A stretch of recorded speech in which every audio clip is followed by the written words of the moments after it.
رسول اللہ صلی اللہ علیہ وسلم جب مدینہ تشریف لائے تو پہلے اپنی ننیحال میں اترے جو انصار تھے،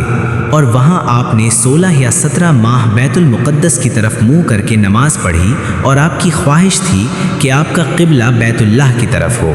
جب بیت اللہ کی طرف نماز پڑھنے کا حکم ہو گیا تو سب سے پہلی نماز جو آپ نے بیت اللہ کی طرف پڑھی عصر کی نماز تھی۔ وہاں آپ صلی اللہ علیہ وسلم کے ساتھ لوگوں نے بھی نماز پڑھی۔ پھر آپ کے ساتھ نماز پڑھنے والوں میں سے ایک آدمی نکلا اور اس کا مسجد بنی حارثہ کی طرف گزر ہوا تو وہ لوگ رکوع میں تھے۔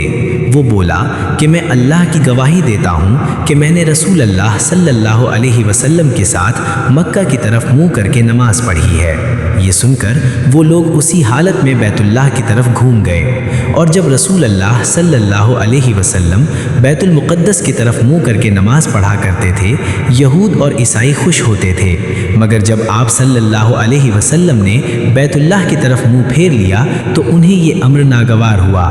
زہیر ایک راوی کہتے ہیں کہ ہم سے ابو اسحاق نے برا سے یہ حدیث بھی نقل کی ہے کہ قبلہ کی تبدیلی سے پہلے کچھ مسلمان انتقال کر چکے تھے، تو ہمیں یہ معلوم نہ ہو سکا کہ ان کی نمازوں کے بارے میں کیا کہیں۔ تب اللہ نے یہ آیت نازل کی، وَمَا كَانَ اللَّهُ لِيُضِيعَ إِيمَانَكُمْ، البقرہ 143۔